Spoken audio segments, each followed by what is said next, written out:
Beres Ronaldo Kuate dan Ahmad Rusadi ditonjok, Timnas Indonesia U18 gasak klub Turki. Timnas Indonesia U18 mengawali rangkaian uji coba di Turki dengan memuaskan.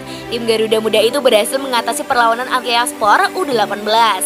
Timnas Indonesia U18 menang 3-1 ketika menantang Antalyaspor U18 di Limax Football Complex Antalya, Minggu 21 November 2021.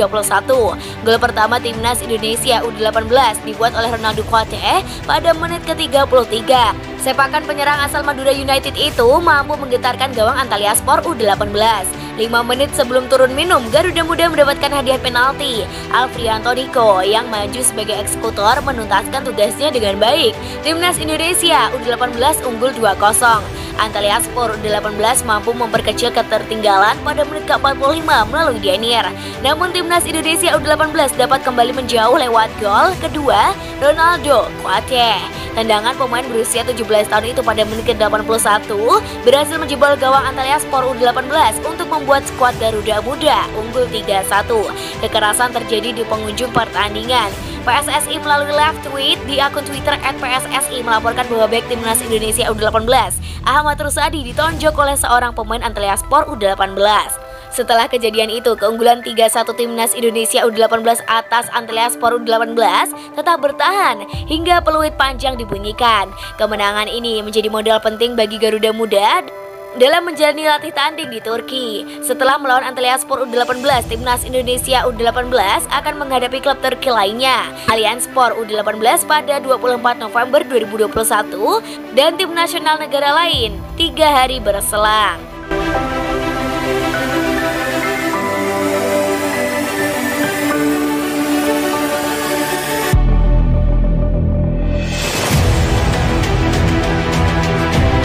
Banding ditolak, PSG Pati dipastikan gagal lolos ke Liga 1.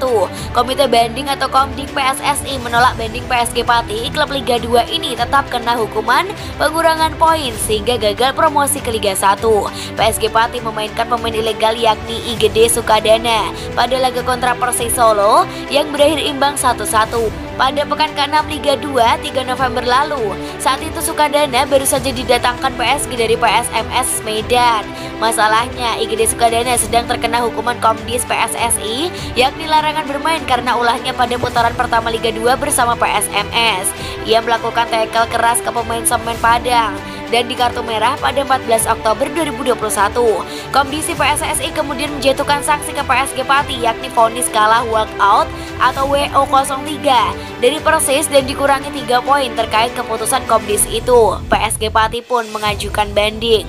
Tetapi Komding PSSI tak mengabulkan banding dari klub pimpinan Atta Halilintar itu. Sanksi yang dijatuhkan Komdis PSSI pun tetap berlaku. Vonis WO dan pengurangan poin membuat PSG Pati kini cuma mengoleksi 4 poin saja. Sebelum hukuman ini, Zulham Zamrun CS sudah mengumpulkan 8 poin. Hal ini disebutnya menjadi sebuah pelajaran berharga bagi tim untuk masa yang akan datang. Arfan berharap kesalahan serupa tak kembali terulang. Hukuman ini diakui cukup mempengaruhi psikologis pemain. Namun demikian, dia berharap PSG Pati tetap tampil dengan semangat yang tak luntur, bahkan harus lebih terlanjut lagi. Pada 2 laga terakhir di grup C Liga 2, peluang untuk ke babak 8 besar sudah tertutup. Kini tim harus berjuang untuk menjauh dari zona degradasi, ucap Arfan lagi. Keputusan Komite Disiplin PSSI 1. Menghukum PSG Pati dinyatakan kalah 0-3 dari Persis Solo saat pertandingan tanggal 3 November 2021. 2. Pemotongan 3 poin. 3. Denda sebesar 90 juta. 4. Semua sanksi pada poin 1, 2, dan 3 di atas dilaksanakan pada saat kompetisi yang sekarang sedang berjalan. 5. Pengulangan terhadap pelanggaran terkait di atas akan berakibat terhadap hukuman yang lebih berat.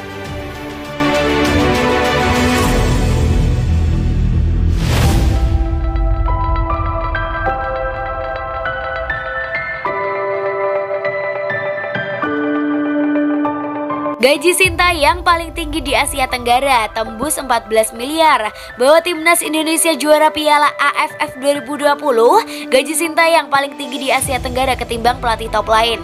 Sekarang yang jadi pertanyaan, sanggupkah Sintayong membawa Timnas Indonesia juara Piala AFF 2020 dengan tingginya gaji yang ia terima? Media Desember 2020, media asal Vietnam Denfit merilis daftar gaji pelatih-pelatih top yang berada di Asia Tenggara. Di luar dugaan, Sintayong berada di puncak. Ia menerima USD 1 juta atau setara 14,2 miliar. Jika dihitung per bulan, Sintayong menerima gaji 1,1 miliar. Sejatinya tak mengherankan jika Sintayong mendapatkan bayaran tinggi. Juru taktik asal Korea Selatan ini memegang banyak tim, mulai dari U18, 23 hingga senior. Sintayong yang ditargetkan membawa timnas U18 saat ini menjalani pemusatan latihan di Turki, lolos ke perempat final Piala Dunia U20 2023. Kemudian di level U23, medali emas SEA Games menjadi target. Terbaru Sintayong meminta kepada PSSI untuk menaturalisasi 4 pemain keturunan yang dimintanya. Mereka ialah Kevin Dix, Sandy Walsh, Jordi Amat, dan Miss Hilgers. Kehadiran nama-nama di atas diprediksi membuat timnas Indonesia jauh lebih kuat ketimbang sekarang. Di Piala AFF 2020 yang mulai bergulir Minggu 5 Desember 2021, timnas Indonesia tergabung di grup B bersama Vietnam, Malaysia, Laos, dan Kamboja. Hanya juara dan runner-up yang lolos ke semifinal Piala AFF 2020. Karena itu menarik menanti gebrakan yang dibuat Sintayong untuk timnas Indonesia.